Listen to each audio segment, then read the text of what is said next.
Hi, everybody. Sharyl Attkisson here. Welcome to another edition of Full Measure After Hours.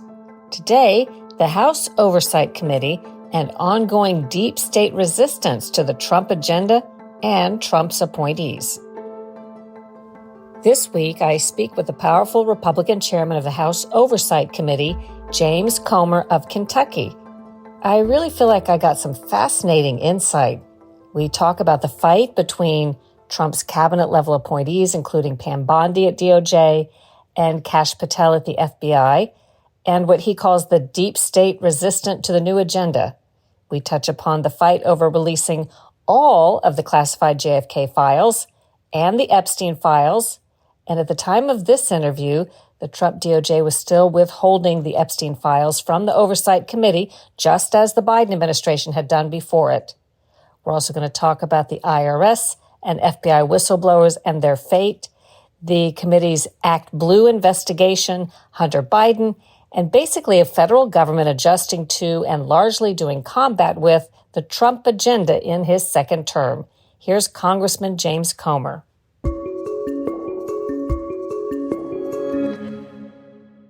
Yeah, if you compare this Trump administration to the first one, he's clearly prepared this time.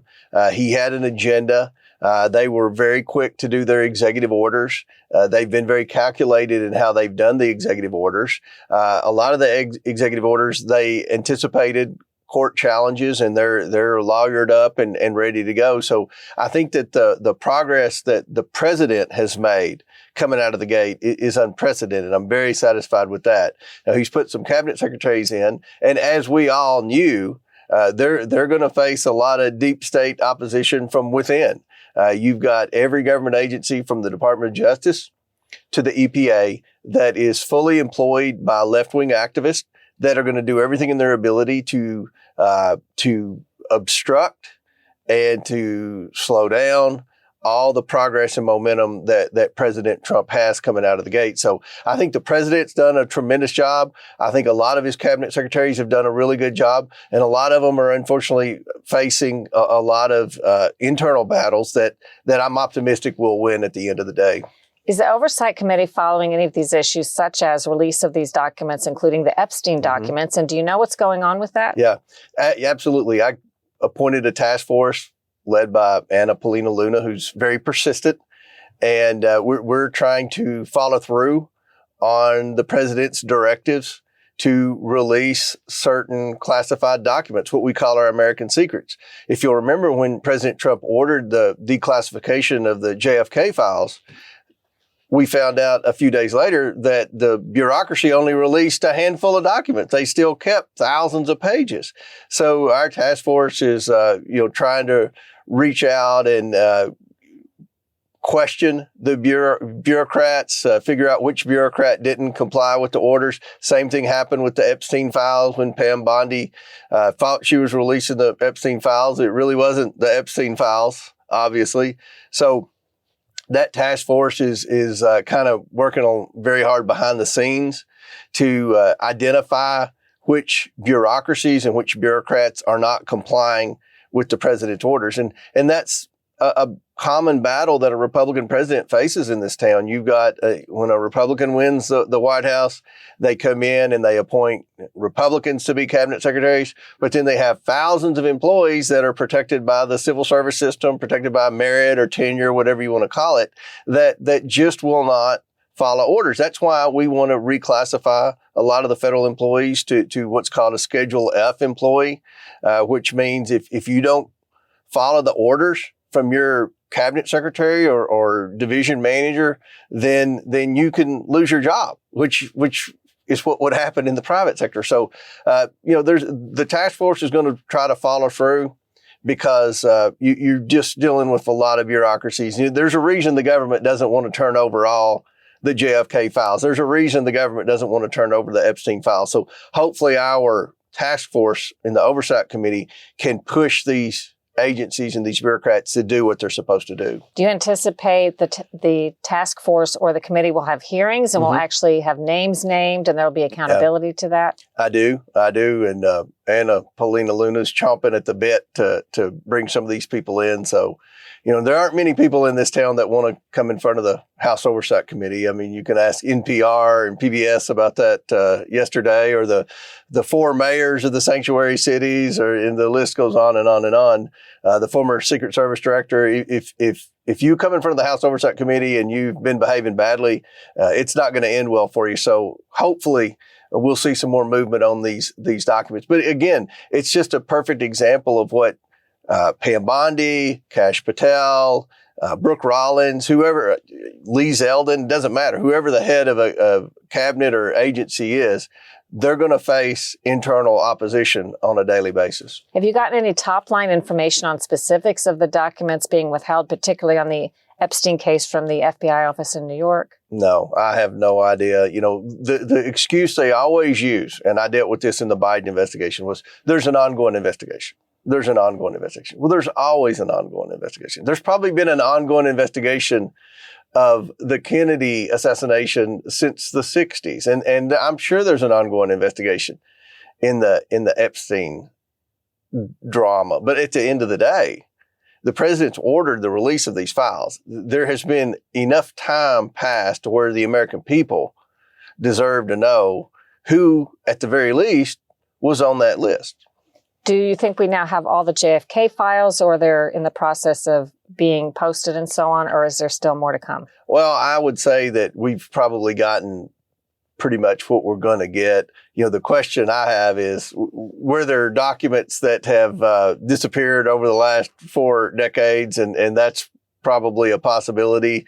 I find it hard to believe that if the government was involved in some type of role in the Kennedy assassination, that they would say, okay, let's keep this file in this safe here. And, I would think that file would disappear very quickly. Well, I've said much the same about the Epstein files. Certainly, if there are bad actors, they weren't holding the documents under a glass dome waiting for Trump to be reelected so that they could be released. The thing that worries me about the Epstein files, and I've read a lot about it, like most Americans have, is, was our government involved in this? Were they potentially blackmailing some of the most influential people in the United States or in the world? If you go into, Britain and other countries where we know there were very high profile people that were going to the Epstein Island or whatever you want to call it.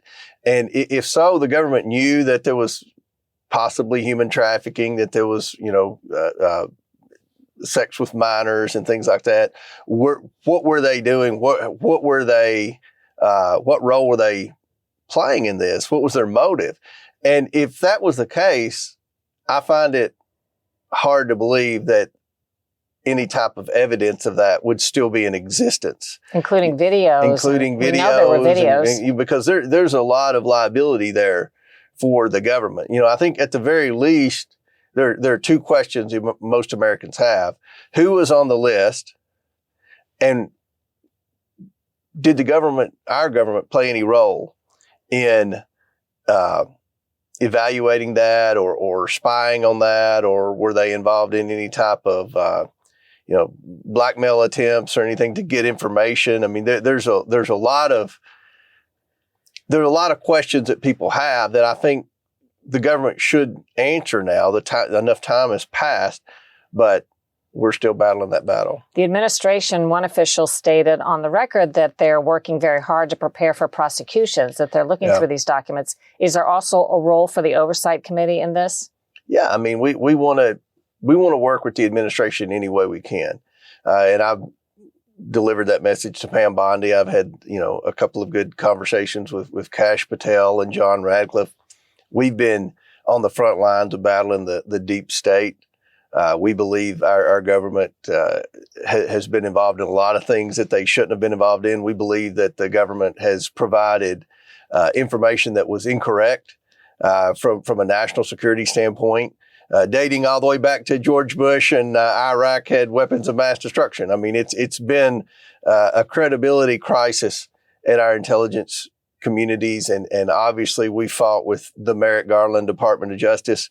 We have a long list of things that we would like to see accomplished in the Department of Justice.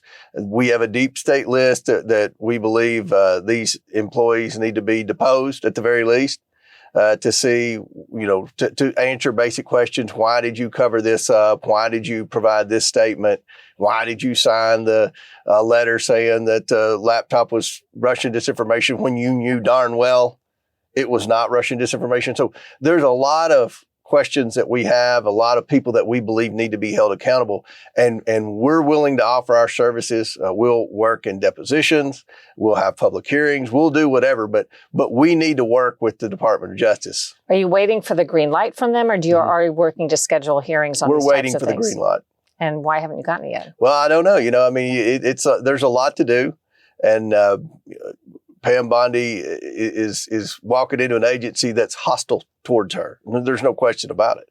I mean, you've had a few people like Leslie Wolf that resigned before Pam Bondi took office that were involved in a lot of high-profile government cover-ups, but there's still a lot of people in that Department of Justice. So she's having to battle within, and hopefully she'll win that battle and we can see some accountability. Just a side story. When Jeff Sessions became Trump's attorney general for a short period of time, very good sources, firsthand sources, said he would whisper in his own office. Yeah. Did you hear that too? Well, yeah, absolutely. And I've had conversations with Bill Barr. And look, Bill Barr was getting, if you go back to the Biden investigation, Bill Barr was told things by his intelligence officials at the highest level that just weren't true. And Bill Barr, you would think, could believe what his FBI director says or what his CIA director says and what the higher ups in the FBI and CIA and the Department of Justice would have to say about certain high profile cases. But in the end, they weren't being truthful with him. And, some people say, well, Barr should have done this or Barr should have done that. Well, it's very difficult when you have all these people around you that are just not honest. And I think that Bondi, to her credit, realizes that coming in. So, it's gonna take a while to put your people in place there because you've got all these career employees that you can't terminate. That's something that needs to be changed, and that's a role the Oversight Committee will play. Hopefully, we can get legislation passed that will reclassify some higher level career employees to where you have to follow orders. I mean, if a president's elected by a mandate, and let's use the EPA, for example. I'm good friends with Lee Zeldin, who's the EPA administrator. I knew Scott Pruitt, who was Trump's first EPA administrator. He was from Kentucky. You put these administrators in, and they have a mandate, and the president campaigned and said, we're going to drill, we're going to frack. But then they order the EPA, okay, we're reversing course. We now want people to drill. We want people to frack. And the EPA employees say, no, we're not going to approve any permits. We're going to fine the coal companies. We're going to do everything we can to put the coal companies out of business and to make sure the oil companies can't drill and get any new permits. So what's the repercussions of that? There's nothing the way that the personnel laws are and the labor laws are in the federal government. It's impossible almost to fire these people, even though they're directly disobeying an order from the newly elected president who received a mandate and campaigned on changing the energy policy, for example. So all of these cabinet secretaries, whether it's Brooke Rollins at Ag or Pam Bondi at Department of Justice, they're having to fight a lot of internal battles that really haven't made it into the mainstream media yet. And you know this because you've talked with them. Mm-hmm. They're already facing that. I've talked to some of the cabinet secretaries. What are Oversight Committee's top priorities? Well, from an investigation standpoint, which is what most people keep up with, we're very into the Act Blue investigation. Hope to be able to share some new information very soon on that. What is the Act Blue investigation? Act Blue is the Democrat platform that they just raised hundreds of millions of dollars in this last election cycle from all these anonymous donors, which you can only get donations from people in the United States. So these donations had to be from people in the United States, but because of campaign finance laws, you don't have to disclose who a donor is if they donate less than $200. So all these $150 donations, $175, $199 donations, just miraculously coming in every day. And the Republicans, we have a platform too called Win Red, but Act Blue outraised Win Red like 7 or 8 to 1. And this is money that went to political campaigns. Went to political campaigns, not just political campaigns, but a lot of the protests. Act Blue is a platform for Democrats that want to have town hall protests and just disrupt lives in congressmen, protesters, and things like that. Outside groups that have campaigns to promote the Green New Deal and things like that. This Act Blue is very suspicious that they've raised this much money from this many people. If it was say, okay, the Democrats outraised the Republicans 10 to 1, I would possibly believe that if you disclose who the donors were. But you think there's foreign money in there? I think there's probably foreign money in there. I think there's a lot of money laundering that potential there. So we're following the money in the same manner we followed the money in the Biden family investigation and trying to trace the money back to where the original source is. We know there are people whose names were used in making donations that have already come out and said, we never made this donation. Or we made one donation, not 5,000 donations. So someone was using the names. Did someone use the name 5,000 times? Someone's used the name many times on donations, and I think that it's just a matter of putting it all together, and that's what we're in the process of doing. What's next on that? What do you expect? Hearings or just depositions? Hearings, but here's the where I know we're hitting a nerve is I think the top 5 people at Act Blue have all resigned in the last 3 weeks. That's always a good sign, because why would they resign? They raised a record amount of money. I mean, everything should be, hunky-dory over there, but yet they're all heading for the exit. So it'll also be interesting to see did the Department of Justice and the Merrick Garland administration know what was going on at Act Blue? I think that's going to be another question, because what I always said about the Biden family influence peddling investigation, there were 2 crimes. There were the crimes the Biden family committed, the financial crime. And then there was the crime that the government knew what the Bidens were doing, but yet they covered it up. Because there were 4 agencies investigating the Biden. There was the Department of Justice, there was the FBI, the Securities and Exchange Commission, and the IRS. And yet every time they were told to stand down by a deep state bureaucrat. And what I think will be interesting in Act Blue, did the Department of Justice know about this and intentionally withhold it, hoping that if the Democrats had won the House and Harris had won the presidency, you could have just swept this under the rug.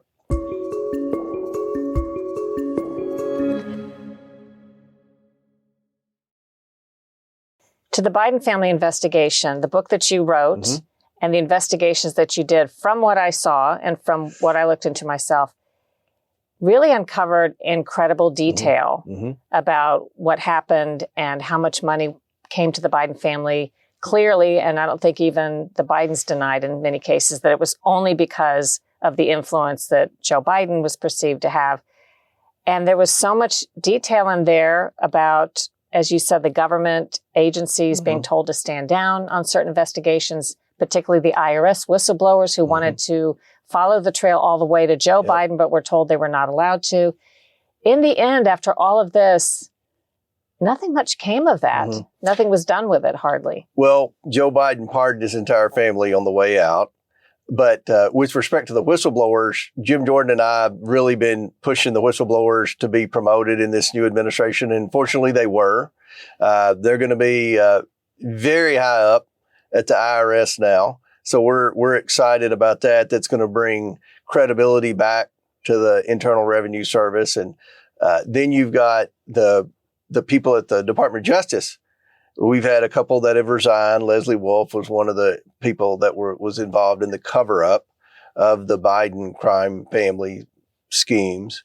But there are others. So hopefully, this is one of the lists that we've given Patel and the Department of Justice, we hope that some of these employees that were involved in these cover-ups are brought in and questioned, because they need to be held accountable. And with respect to the Bidens, look, we believe that those pardons would not hold up in court. You can't pardon your entire family preemptively for an 11-year period for crimes that, according to Joe Biden, they never committed. Well, if they never committed any crimes and they've never been charged for any crimes, then why are you pardoning your entire family? Who says you can't do that? I guess there's not a precedent, but has it been challenged? There's no precedent. It's not been challenged. The entity that needs to challenge it is the Department of Justice.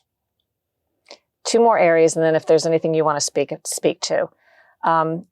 People who have blown the whistle inside federal agencies are looking for redress. I guess the IRS whistleblowers have been taken care of. Yes. What about some of the FBI whistleblowers? There's Stephen Friend. There are others who spoke out from inside. Mm-hmm. And I think people are waiting to see and hear what happens with them. Yeah, I don't know what's the process is ongoing with the FBI whistleblowers. Jim Jordan dealt more with them in the Judiciary Committee. I dealt with the IRS whistleblowers, Shapley and Ziegler, and I think they're very, very satisfied. And I think we sent a message to whistleblowers across the federal government. If you come forward and blow the whistle and what you say is true. Now, sometimes people blow the whistle and what they're accusing doesn't always pan out. If you blow the whistle and what you said is true, then you're going to be rewarded. At the very least, you're not going to be retaliated against. And Shapley and Ziegler were retaliated against at the IRS.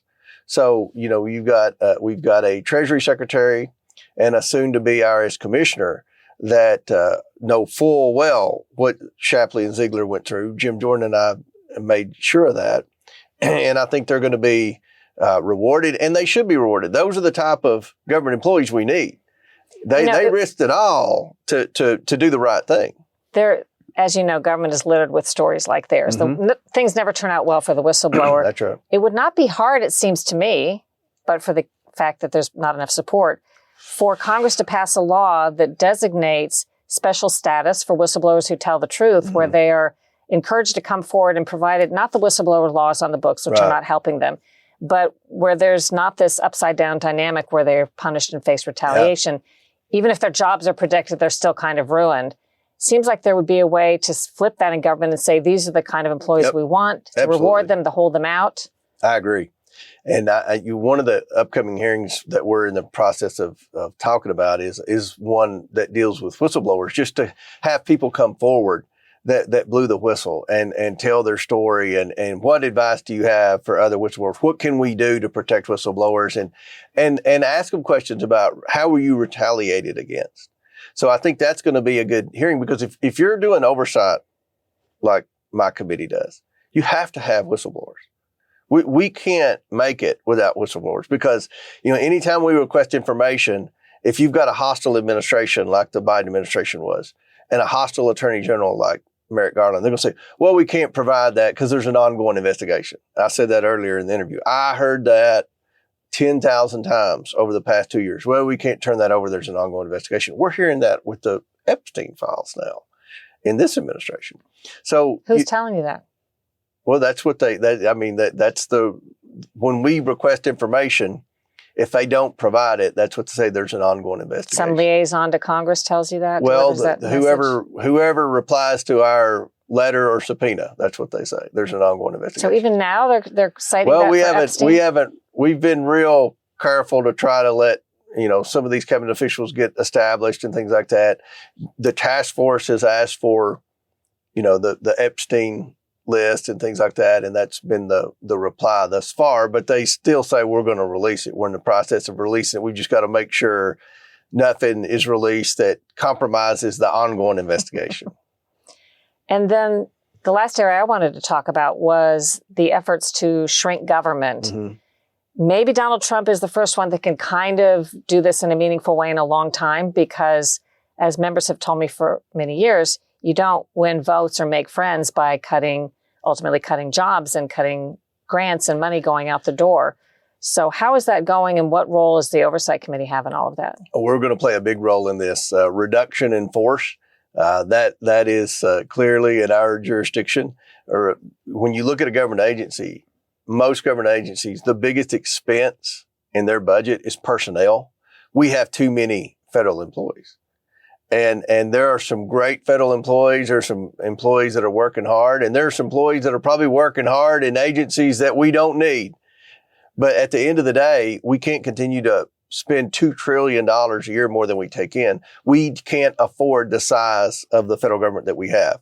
And there's an opportunity to eliminate a bunch of unnecessary federal agencies like the U.S. Department of Education and return the power back to the states. There's an opportunity to eliminate FEMA and let the states administer that.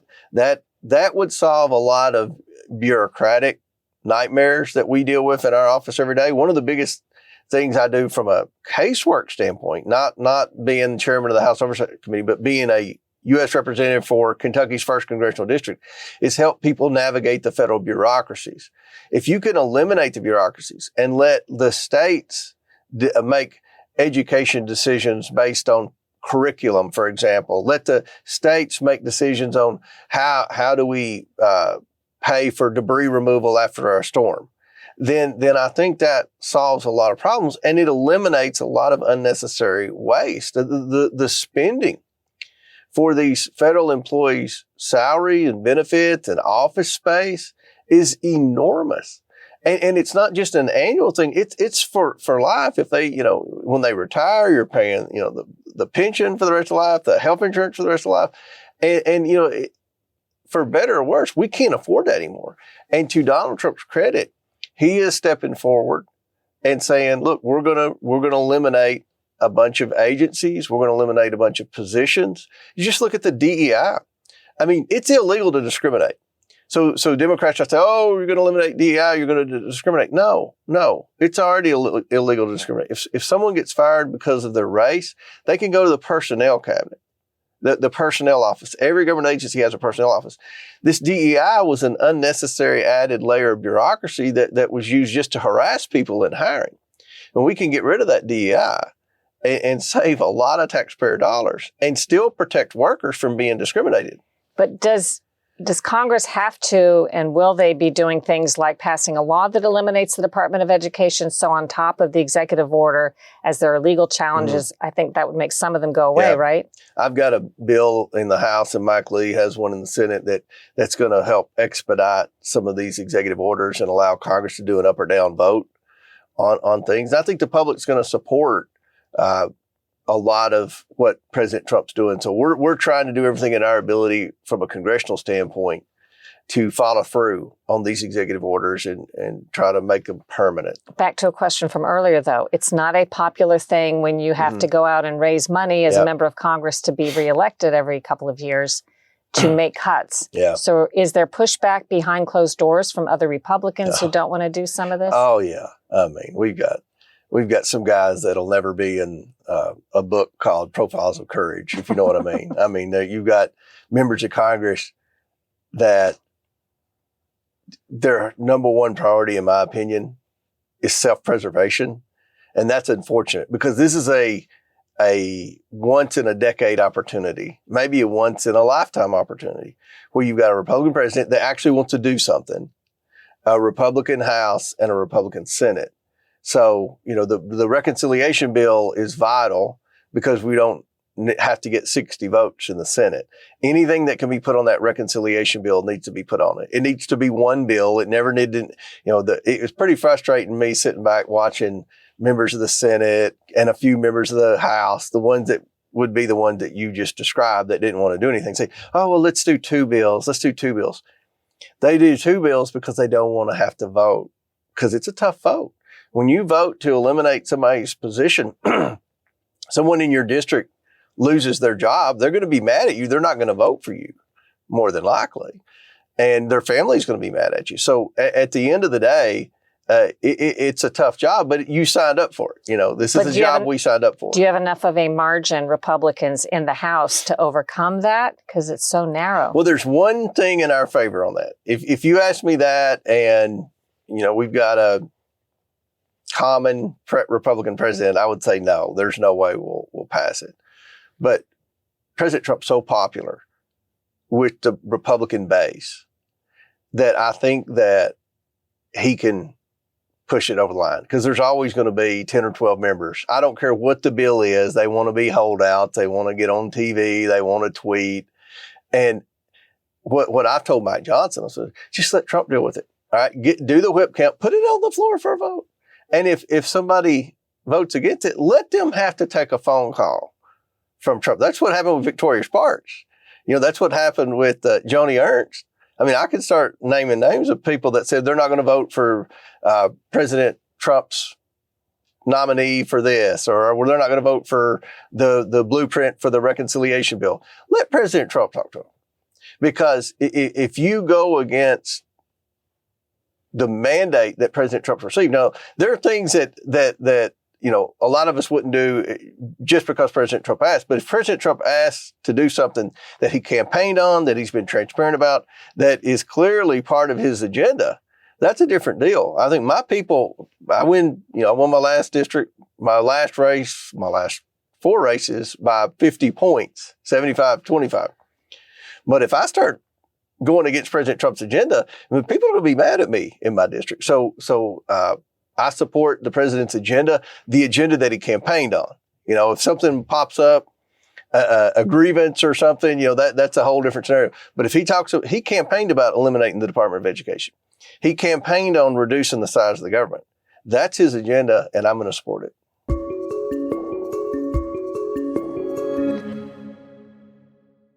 You can see the interview on the next upcoming episode of Full Measure, Sunday, April 27th. You can find a list of stations and times by going to SharylAttkisson.com and clicking the Full Measure tab. But if you happen to be listening to this after April 27th, no worries. You can find the Full Measure YouTube channel, and we are posting the program there and the segments there pretty quickly after the program airs on TV on Sunday. So again, look for our YouTube channel for Full Measure with Sharyl Attkisson. And you can also check out all of our stories at fullmeasure.news. I hope you enjoyed the podcast, and that if you did, you'll check out my other podcast, the Sharyl Attkisson Podcast. And I hope you consider subscribing to this one, sharing it with your friends, and leaving us a great review. Also, visit the Sharyl Attkisson store by going to SharylAttkisson.com and clicking the store tab for some exclusive items made just for independent thinkers like you, with proceeds going to independent reporting causes. I have all kinds of cool products, including some great stuff coming up for summer, like beach towels and great mugs that you can bring to the beach and so on. Great gift ideas there.